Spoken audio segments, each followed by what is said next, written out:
Real Madrid ছাড়লেও আছে by back option. সেখানে চাইলে অনেকটা নামে মাত্র মূল্যে প্যাজকে আনতে পারবে ক্লাবটি।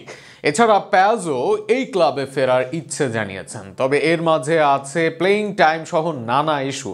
এদিকে ইন্টার মিলান সহ আরও নানা ক্লাব প্যাজকে নিতে আগ্রহী। কোমো চাচ্ছে প্যাজের সাথে চুক্তি দীর্ঘায়িত করতে। সব মিলিয়ে কোথায় হতে পারে এই আর্জেন্টাইন তারকার ভবিষ্যৎ, তা নিয়ে থাকছে প্রতিবেদন। গত মৌসুমে মাদ্রিদ দলে অভিষেক হয়, চ্যাম্পিয়ন্স লিগের মঞ্চে মাদ্রিদের হয়ে জয়সূচক গোলটিও করেন। তবে এরপর লস ব্লাঙ্কোসদের দলে জায়গা মেলেনি নিকো পাজের।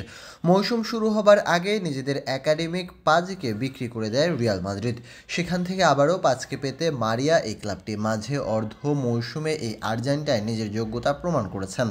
এই মৌসুমে 23 ম্যাচে 9 গোল অ্যাসিস্ট, 6 গোলের সাথে করেছেন 3 অ্যাসিস্ট। এছাড়া কি পাস, লং পাস সহ বল ক্রিয়েটিভিটিতেও দুর্দান্ত পাস। এর মাঝে আর্জেন্টিনা দলে সুযোগ পেয়েছেন, সেখানে সুযোগ পেয়ে এক অ্যাসিস্টও তুলে নেন এই অ্যাটাকিং মিডফিল্ডার। সব মিলিয়ে আগের চেয়ে মার্কেটে পাজের চাহিদা বেশি এই মুহূর্তে। তাই নানা গণমাধ্যম ও বিশ্বস্ত মাধ্যমের মতে রিয়াল মাদ্রিদের ট্রান্সফার মার্কেটের প্রথম পছন্দ পাজ। আগামী মৌসুমে পাজকে নিজেদের ড্রাই নিয়ে আসতে পারে ক্লাবটি। সেখানে পাজের মার্কেট মূল্য বর্তমানে 20 মিলিয়ন ইউরো। তবে বাইব্যাক রাইটসে 8 থেকে 10 মিলিয়ন ইউরোতে পাজকে দলে আনতে চায় মাদ্রিদ। অপরদিকে পাজ বেড়ে উঠেছে রিয়াল মাদ্রিদের একাডেমিতে। নিজের শৈশবের ক্লাবের সাথে বিশ্বের অন্যতম সেরা ক্লাবে ফিরতে আগ্রহীও তিনি। তবে এখানেও যদি কিন্তু আছে, রিয়াল মাদ্রিদের পাজ আর্জেন্টিনা দলে ডাক পাননি, পেয়েছেন কোমোর পাজ।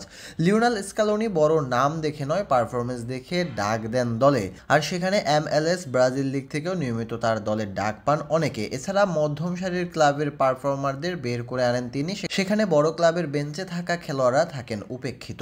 এ অবস্থায় মাদ্রিদ দলে মিডফিল্ডে আছে প্রতিযোগিতা। জুড বেলিংহামের জন্য আর্দা গুলার নিয়মিত সুযোগ পান না। সেখানে পাজ গেলে তাকেও প্লেয়িং টাইমের জন্য লড়াই করতে হবে।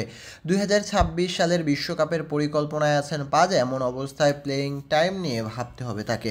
অপরদিকে পাজকে নিতে আগ্রহী দেখিয়েছে ইন্টার মিলান সহ নানা ক্লাব। শেষ পর্যন্ত সিরিয়া এতে থেকে বড় ক্লাবে যান কিনা পাজ, সেটাও থাকবে প্রশ্ন।